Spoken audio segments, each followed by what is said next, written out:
Salut à tous, le journal du foot de ce lundi 17 octobre, c'est le grand jour pour Karim Benzema. Sauf énorme surprise, l'attaquant du Real Madrid sera désigné ce lundi soir à Paris, Ballon d'Or 2022. Il est le grandissime favori pour cette récompense individuelle cette année. Petite nouveauté, le trophée s'aligne désormais sur la saison sportive, en l'occurrence 2021-2022 pour ce trophée de 2022 et non plus sur une année civile comme avant. Benzema qui a remporté la Liga et la Ligue des Champions en 2021-2022 avec le Real Madrid, mais aussi la Ligue des Nations avec l'équipe de France à l'automne dernier. Et cette année, on rappelle que Messi et Neymar ne sont même pas nommés dans les 30 finalistes. Le PSG s'offre une nouvelle fois le Classico. Le club parisien a dominé Marseille dimanche soir au Parc des Princes. Score final 1-0 pour les joueurs de Christophe Galtier. C'est Neymar qui a marqué l'unique but de la rencontre dans les arrêts de jeu de la première période. C'est son 9e but cette saison en Ligue 1, ce qui lui permet d'être seul en tête du classement des buteurs. Dans les images à retenir de cette soirée, cet énorme vent de Valentin Rongier à Marquinhos au moment de l'échange des Fagnons. Le Marseillais a clairement snobé le Brésilien qui souhaitait lui serrer la main. Geste volontaire ou non, ce sera au milieu de terrain marseillais de s'expliquer. Au classement, le PSG est seul en tête devant Lorient, Lens et l'OM. Rennes et Monaco sont juste derrière. Strasbourg, Angers, Ajaccio et Brest sont relégables. L'autre événement de la soirée, c'est la mise au point de Kylian Mbappé sur son avenir juste après le match. Pas question de quitter le PSG malgré les informations sorties cette semaine dans la presse. Je suis très heureux, je n'ai pas demandé mon départ en janvier. L'info, je n'ai pas compris, j'ai été autant choqué que tout le monde. Il y a des gens qui peuvent penser que je suis impliqué là-dedans, mais je ne suis pas impliqué. On est tombé des nues quand on l'a appris, juste pour dire que c'est complètement faux et que je suis très content à lâcher l'international français. Mbappé a été beaucoup plus flou en revanche sur sa relation avec Nasser El Khelaifi et son positionnement sur le terrain.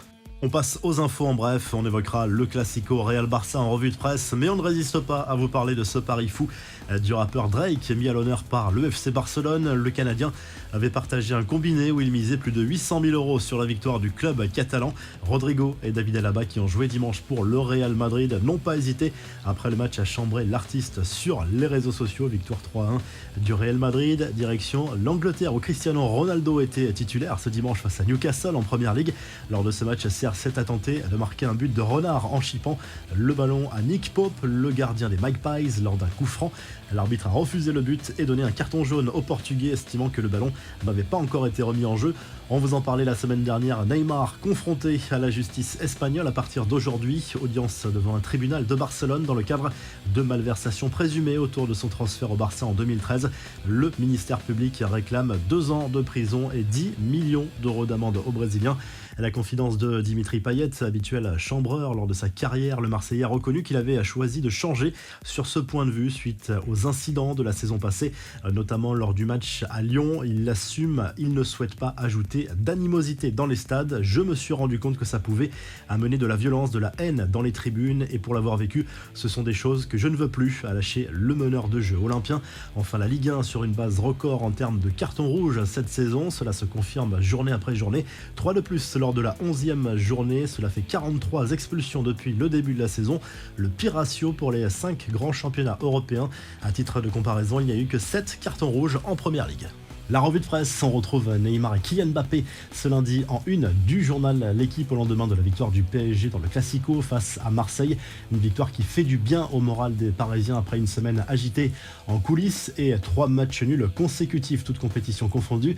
Du côté de la presse madrilène, Marca jubile après la victoire 3-1 du Real Madrid dans le Classico face au FC à Barcelone. C'est Benzema, Valverde et Rodrigo qui ont marqué pour les merengues qui reprennent les commandes de la Liga, désormais seul en tête le Real Madrid. Du côté de la presse catalane, en revanche, c'est la soupe à la grimace forcément, même si le journal Sport reconnaît la supériorité du Real Madrid sur cette rencontre à Bernabéu. C'est la première défaite en championnat pour les joueurs de Xavi cette saison. À l'issue de la rencontre, le président blaugrana, Joan Laporta, est descendu dans le vestiaire des arbitres pour demander des explications sur certaines décisions. En Angleterre, le Daily Express Sport revient sur la victoire de Liverpool contre Manchester Manchester City grâce à un but signé Mohamed Salah. Un succès 1-0 pour les Reds. Ça fait beaucoup de bien à cette équipe, cette victoire face aux Citizens qui enregistre une première défaite cette saison. Et du côté de l'Italie, la Gazzetta dello Sport revient sur les matchs de Serie A disputés dimanche et notamment cette victoire importante pour l'AC Milan 2-1 sur le terrain de l'Hellas Vérone. Encore une victoire aussi pour le Napoli face à Bologne, 3-2. Les Napolitains sont en tête du championnat italien. Si le journal du foot vous a plu, n'hésitez pas à liker, à vous abonner pour nous retrouver très vite pour un nouveau journal du foot.